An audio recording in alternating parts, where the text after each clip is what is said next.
give us a sort of a mini guided tour of this area and some of the equipment. Okay, I don't know if you've given a background of this particular unit, but this is the materials analysis unit. And in the materials analysis unit, we conduct everything from paint, plastics, polymers, to explosive samples, actual mineralogical samples such as glass and dirt and soil, gems as well. Duct tape and cosmetics are done here in this particular unit, so there's a whole array of different types of materials that are actually examined. In order to do that, we have to have quite a lot of exotic instrumentation to do it. Some particular ones, and we can go out into the laboratory and take a peek at those. Well, as you notice here in the laboratory, we have a lot of instruments that require cool environments because they do generate heat. So we're into a cooler area in the laboratory. There's a lot of computerized instrumentation that's hooked up to various instruments, and the full array of different capabilities are out here, from analyzing materials that are inorganic as well as organic in nature. Some of the instrumentations utilize X-rays, others use ultraviolet radiation. Some use a particular process called chemiluminescence, which is the actual emission of light through a chemical reaction. Also infrared is used.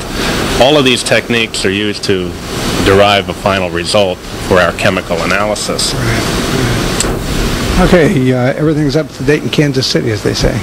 That's an old term, and I'm not very up to date by saying that, but that's basically what it is. You're right on top of everything. Well, one of the principal areas that we utilize here is a system called chromatography. And chromatography is merely a separation tool.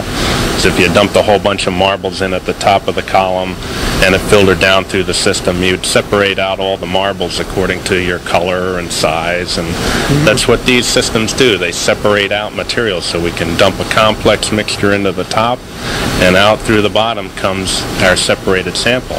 And by running knowns, we can find out what's in our samples. Process of elimination. Right. Okay.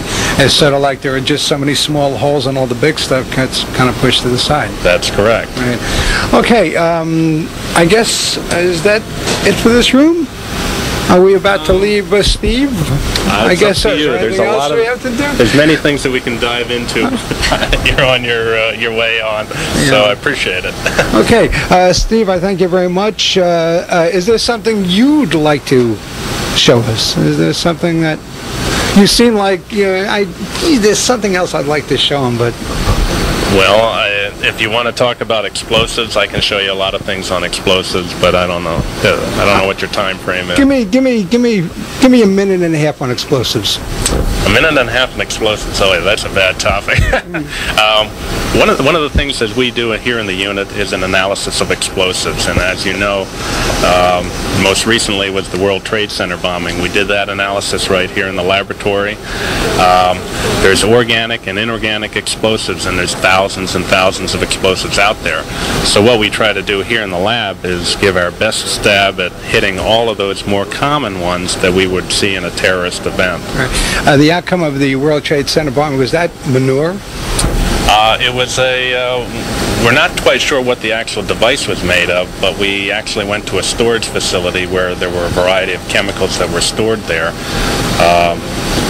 The one component was an inorganic type salt type material. How does manure become an explosive? I don't understand that. Well, there's various materials in some of the fertilizers that can be used, mainly nitrates, which are oxidizers, and those are the specific chemicals that you need to have something that promotes oxygen and a fuel. So manure has those properties? Some of them do, not all of them. Wow, that's incredible. Steve, I thank you very much for your time, and we got to talk explosives. And I needed to plug explosives. I know you wanted to get explosives in. Okay, thank you very much, and much continued success in your work. Thank you. You're listening to Visions, a series of visits to just about everywhere at FBI headquarters in Washington, D.C. We're located at 10th and Pennsylvania Avenue in Washington, D.C. And our guests, once again, are Margaret Gulotta and Dean Fletcher. Dean, you haven't said much. Why don't you open up this program and tell us how it's going? We're very happy to have you here at FBI headquarters in our Laboratory Division. And right now, I believe Margaret is going to locate someone that will explain more about the firearms unit, which is where we are right now. Okay, I'm waiting for body parts. When did the body parts show up? Oh, we've already passed by the body parts. That was all the refrigerators that we went by in the DNA unit. They were in the refrigerators? Yeah. We missed the body parts. Okay, here we go. It looks like we have somebody here to help us. And your name is? Gene Shepard. Gene Shepard, not the radio Gene Shepard. I wish I was. I wouldn't be working this place if I... She makes a lot of money. No, it's a he. But I'm thinking of the country western. Oh, there's a Gene Shepard Country western, yes. Been around for quite a while. Well, I'm thinking about the New York City radio guy, Gene Shepard. I'm not related to him either. Okay, so Gene Shepard, we're kind of describe where we are right now and what we're going to be doing here. Okay, you're in the Firearms and Toolmarks unit. They not only do firearms, but they do tool marks, such as such as this type of thing here, tool marks, identification on hammers and any kind of striations, tool marks from different kind of tools, automobile VIN plates, identification, those kind of things. And this is going to be a more of a quick type of thing, so I can give you a general, overall, real quick view of what we do here. You can look at a mark and tell me what tool it is. Pretty much. If something like this was sent into our unit, part into the, looks like the screwdriver, and then later they send in, they want to know if this part came to the mail. Sure, we could put it together and it would be an ident. Same thing with a hammer. These two pieces were broken off the claw part of the hammer. claw. And they sent them in later, and then they sent in the hammer. So and that's called a fracture. Yes, sir.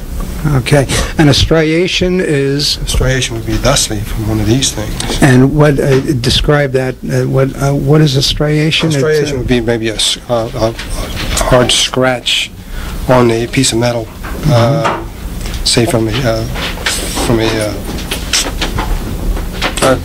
instrument. That looks like a crowbar. Crowbar. Yeah, an instrument such as a crowbar, or even from a screwdriver. Right. Okay, so I guess we'll move along to where we're going. Okay. The next thing I want to show you here is, this is how all guns are made. They press them out, then they cut them, and they mill them down to the point where you can see them in the store. Same thing with the barrels. And this is lead? This is steel. Steel. And then the same thing with the trigger, when it's cut out and then when it's finally milled. The hammer and the hammer nose. So it's all in pieces then? Yes. And why is this here now? For what? Strictly for what we're doing, looking at it and showing people how guns are made. I see, okay. This is Smith & Wesson, but of course not all guns are made the same way. This is Smith & Wesson. You may have Winchester. It's still is this still Winchester? I would think so. It's still Winchester. Yeah. Okay, and I love these little hammer noses here. How? This is when they first cut it out, and then they mill it down to the point where you see it on the gun. Right. It doesn't look like it could do much damage. It's kind of innocent. Until it goes off. Until it goes off. Okay, so we're heading towards the lab now? Yeah. Where we're going to go now is the firearms collection. And we have about 5,000 guns in here, of which about, don't hold me to these numbers, okay, 2,800 are handguns and the rest are shoulder weapons such as shotguns and rifles. Right. That was the card key, folks, you just heard. Just I give the folks the sound of the card key going in at FBI. This is remarkable in here. Okay, like I said, there's about 5,000 guns in here. We have some pretty famous guns. Not all guns were used in felonies, and as we make this 5 or 10 minute trip, I'll show you a couple of the guns. Okay, you'll point out the guns of interest, I guess. There is just everything here. I mean, is there any Winchesters or whatever? Well, I told you a few minutes ago, not all guns were used in a felony. This one here is a 44 Magnum. There's 2 of them that were given to us. Lady's husband died, and she didn't know what to do with the gun, so she gave them to us to put in our collection. And these are Magnums, sort of like Dirty Harry, huh? These 2 were the type used in a couple of Dirty Harry movies, and so was this one. This is a 44 auto mag, in which Dirty Harry used this type of gun to shoot at targets. Shoot at targets. What will that do to a human? Anything left? I wouldn't want to say. Yeah, anything wouldn't be left? a whole lot left. Pretty Boy Floyd's gun. In one of the movies in which Pretty Boy Floyd was shooting out with the lawmen. Did you want to do Pretty Boy Floyd again? Take A. Take A. Pretty Boy Floyd's gun's a .45, and while he had it on his body, one of the federal agents shot at him, or the sheriff shot at him, and the bullet hit the gun here. And you can see the bullet where it hit the gun. So we're looking at Pretty Boy Floyd's gun right now, and what kind of a weapon is that? 44 Colt. 44 Colt. 45 and you Colt, can actually see the indentation from the bullet. Well, the bullet hit, yeah, he had it on his hip, and the bullet hit him on the side of the hip. Okay, Pretty Boy Floyd, wow. This gun here was used at Mel's Sporting Goods store where Patty Hearst had the shootout with the federal agents. Whose gun was this now that we're looking at? I don't know who it belonged to, but it was found where they had the shootout with Patty Hearst. So this gun was used. So this gun was used in the holdup, and that Patty Hearst was involved in. Yes. Well, not so much the holdup, but where she apparently was hiding out. That's where they had the shootout. Symbionese Army. Right? Yeah. Apparently they made a dash, I guess, from Mel's Sporting Goods store to get something from there. Right. I don't know if it was to steal it or to buy it or whatever, but that's where they had the shootout. Right. Okay, so now I'm looking at the Pretty Boy Floyd's weapon over here. That is for history. I mean, that is history I'm looking at. It's just kind of hanging on a wall. Well, we have another one on the other side. It's a little better. That's why we put one back here and one on the other side. Okay, because I thought it would be in a case and all locked away, but it's pretty safe in there. If you can't put a gun in a room at the FBI headquarters, where can you do it, I guess? Well, the main reason for this collection is not for public display. Right. But in case a gun comes in a case and they can't make it work, or it's broken in a way, say that they need maybe they need a trigger. Mm-hmm. They'll come and get the exact same gun and take the trigger off and make that gun fire. Okay. Okay, so we're moving around the wall now? Yeah. Boy, every size, shape. This is a .22 long rifle caliber machine gun that was handmade by a gentleman who is now in jail. You cannot make machine guns, no matter how big they are, how small they are, in your house. This guy made this? He made it. He was a whiz kid. He even made the belt that holds the ammunition. Yeah. Is his name Tipman? I don't know what his name is. I say Tipman Arms Company.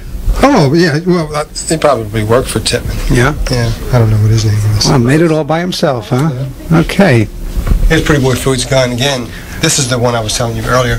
This one here, Pretty Boy Floyd messed with the sear spring and made it fully automatic. Mm-hmm. Most automatics are semi. You have to pull the trigger each time you want to make the gun fire. In this case, he weakened the sear spring in it, and now you got to do is pull the trigger one time, and it continues to fire. This gun here is Alvin Karpis' gun. The story with that is that Mr. Hoover was in Washington up on Capitol Hill testifying for one reason or another, and one of the congressmen asked him if he had ever arrested anybody. He said no. Mm-hmm. Well, one of the congressmen said, well, Mr. Hoover, how can you possibly be the #1 police officer of the nation, never arrest anybody? Well, Mr. Hoover went out and arrested Alvin Karpis and took his gun away from him. That's how we got that. It's a 1903 is that 1903 weapon, or is that a 1903 Colt, year 1903. Yeah. Just below it, and in the middle, we may be looking at a weapon, maybe the most famous gangster of all time. One of them, yeah, without a doubt. All three of these guys were bad guys, and poor old John got it at the movies. Yeah. Was he carrying this gun when he got it? I would think he would have been carrying a gun, yes. This was his gun when he got it at the Bijou, Manhattan Melodrama. Mm-hmm. Yeah. It is a .45 caliber Smith & Wesson revolver, and it is it boggles the mind. My mind boggles fairly easy, but this is John Dillinger's weapon. It's amazing. This really makes a real good submachine gun, as you can see here. The smaller version, our people that protect our president carry them under their coat. Mm-hmm. This one here is a M16. Mm-hmm. This is an AK-47. And I can't explain too much more about these. Right. I'm mesmerized by John Dillinger's weapon. That's incredible. I'll show you okay, I mean, folks, it's guns and more guns, and my goodness, what is that? This looks like a well rod. It fires one round. It's all silencer. It's a .32 caliber. It works very well, I understand. It's a silencer. It's a silencer gun. Fires one round. Just one round. You better be good with it, huh? Absolutely. Okay. And the guys that use this kind of gun were probably good at it. Yeah. You know, they were probably like Wow. CIA type of guys. And Okay, yeah. Oh, God, look at all this. this is a shotgun. I don't know what the gauge is. I think This is a shotgun. I think it's called a sweet sweeper. It looks like a big barrel with a bowl coming out of it. Am I allowed to touch these things? I don't Yeah, know. yeah, Okay. yeah. Fingerprints. You know, I'm Yeah. thinking fingerprints. We'll make sure that yours are on here. Okay. Okay, just, I guess, grease guns and... Well, here's the grease gun back here. There's a grease gun here. Well, here's one here. This is a grease gun with a silencer on it. Wow. I was under the impression that silencers are only in the movies, that there weren't really silencers, but there are silencers here. Well, we call them suppressors. Yeah, that's right. Some movie versions of guns with silencers on, or revolvers, and they don't silence anything. Right. No use putting a silencer on a revolver because all the blast and noise comes out of the cylinder. So then that's this silencer They're usually on semi-automatic weapons. fallacy. Yes. Okay, just moving on. I mean, here's a cane. Cane gun, 22 gauge. You put your round at the end of this, open it up, you close it up, turn a little dial at the back near the part that you hold the handle, and out pops the trigger, and you can shoot and bang. You used to be able to buy these through Montgomery Ward's and Sears and Roebuck's catalog for about $6. $6. I only thought that was Maxwell Smart with the cane gun. We haven't got any shoes around here yet, No but shoes. Maxwell Smart has his radio in it, but I'm sure they'll find something around here. This is remarkable. I mean, wow. This Okay. is the replica to the gun that killed John F. Kennedy. Mannlicher? Yeah.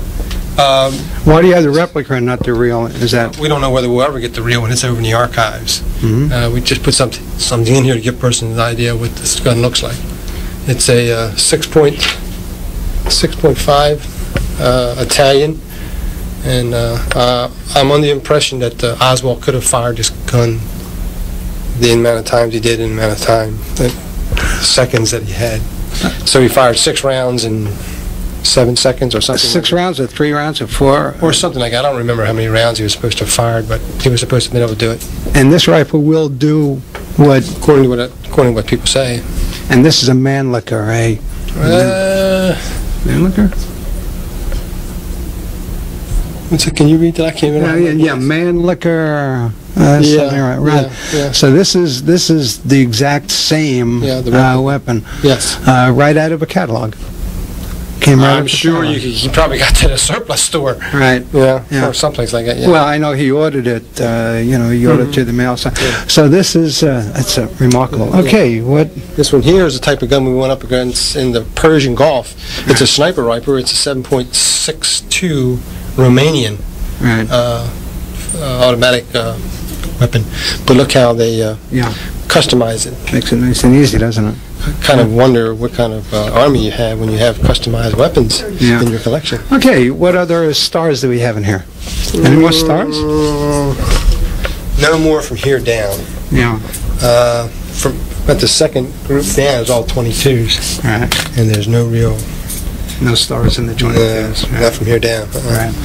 Okay, coming out, this is fascinating. I see a number 3 on the Oswald. It was probably somewhere rifle. else. It was probably somewhere else before they finally set them up this way.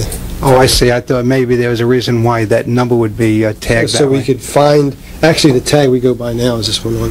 I see. Okay. And again, where is the Oswald rifle? It's in the United States Archives across the street. It's in the National Archives. Yeah. Okay, so we're coming out of, are we coming out? Well, almost. This is what I want to show you this real quick. I don't know about all these guns, but the 3 up in the corner up here are Nambos. They're Japanese. They're 8mm. They fire very well. They weren't very expensive to buy. They were made pretty cheaply, and it's a pretty good gun. A 380 auto here is a Walther, and this is a P38. Okay. Right. Okay. What are the gloves? Okay, these, we believe, were used by the Seabees out in the Pacific making our runways. And if you would fight your enemy, if the enemy jump on your piece of equipment, you're not only shot him, or you're not only hit him, but you shot him. The plunger goes down here and the round comes out there. So it's a regular pair of gloves, a pair of workman's gloves, and you put the gloves on, and then there are two pieces. Describe those pieces on the top. They look like a gun type of situation that has a plunger and a barrel. A barrel, and then there are two pieces that jut out. One is a plunger, and the other is a barrel, a gun barrel. Yes. And what do? You push the plunger? Well, when you double your fist up, obviously the plunger sticks out this way. Right. And you push the plunger down, it makes the charge come out the barrel. Maxwell smart. Absolutely. We got to find Maxwell's shoe somewhere. It's around here somewhere. This is all Maxwell. This gun here, it's called the Liberator. A real piece of junk, but it did the job. Wow. It was a .45 caliber. They dropped tens of thousands of this gun to the French underground. And it's like a disposable, almost like a disposable it's gun. actually what it is. You fire one time and you throw the gun away. This is a one-time shot? One-time shot. Sometimes they had an extra round in here if something happened to the round. Right. But usually the thing is you shoot the bad guy and take his equipment from him and throw this away. And I mean, did you buy him by the box, or? I guess the federal government did. Yeah, I don't know how they. This is where they come Leslie. And what would be the point of buying a gun with only one round? Cheap to make. And there was nothing really made like the .45 had been made very well. Well, this was strictly close-up shot, bang, kill the person. Right. It doesn't even have land and groove impressions or general rifle. There's no identification. Probably not. No one would really care anyway. Yeah, it's a disposable. Oh, that's right. It's during the war. So, okay. This is pretty. Well, let me get to this one here first. These two guns look like Colt .45s. This was here, just put in here because it's a commemorative, and someone gave it to us to put in here. But this gun here, it's a .45. It looks like the Colt .45, but it was made by the Singer Sewing Company. There was only 500 of these guns made. The reason why the United States government didn't go with this gun is because of this. Quiet. What do you mean quiet? There's no noise, such if I pulled out the .45, there's just enough tolerance in the .45s in case a piece of dirt or something got in there, he wouldn't be able to open it to clean it or fire it. Right. And so why is no noise not a good idea? It was made so well, you couldn't get it open. Oh, I see. I thought that by the noise shook people up and they backed off. No, that's the reason for the noise in a .45 is so that the guy could open it up and clean it, and it wouldn't malfunction. So Singer made such a good weapon, nobody bought it. It was made so well that the United States government did not take the Singer gun. Thank God they came up with the needle, huh? That's for sure. We wouldn't have heard of Singer. We would never have today. such right. Where do we go from here? A 50 caliber, a heavy caliber 50 type gun that you probably would find maybe on a light tank. Down in Waco, they had some 50 calibers, but they were light 50s. It didn't look like this. Waco. Waco. Yeah. And we are leaving the and we're in Firearms collection. We're in the firearms collection lab now, I guess, or room. Yeah, we're in the firearms collection part of the Firearms and Toolmarks unit. Okay, and we are about to leave Gene Shepard, who has been our guide in this section. Gene, I thank you very much, and have a good day. Thank you, sir. You too. Let me get us out of here. Or we may not get out of here. I got a broken badge. We may not get out of here. Oh, let's see that car key go. Ah, you guys were saved. Got it. Thank you, Gene. Okay, walking out. Take care. Thank you. You guys be careful. Margaret, here we go. Well, we're in the chemistry toxicology unit right now, but I think it would probably be more appropriate to talk to the chief of this unit, Roger Martz, who just walked into the door. He looks like a real pro and just waiting over here. So, Roger Martz. And your title?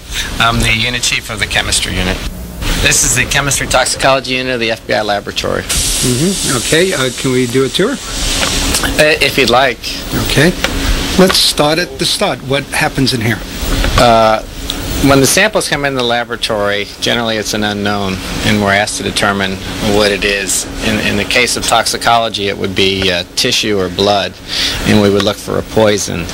In an arson case, we would look for an accelerant.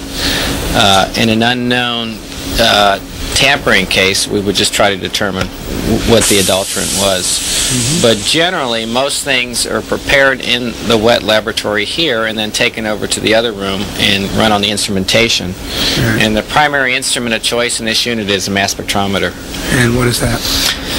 That's a instrument, it's a very complex instrument that will break a chemical down to its individual components, and you can loosely say it will give a fingerprint of the chemical, and every chemical has its own fingerprint. You have to start from scratch.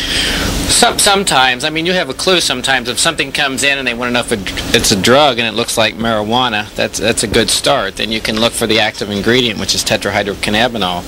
Other times, a white powder may come in, and almost anything can be a white powder, and it depends on whether or not it's a drug case or a poison case as to where you will proceed.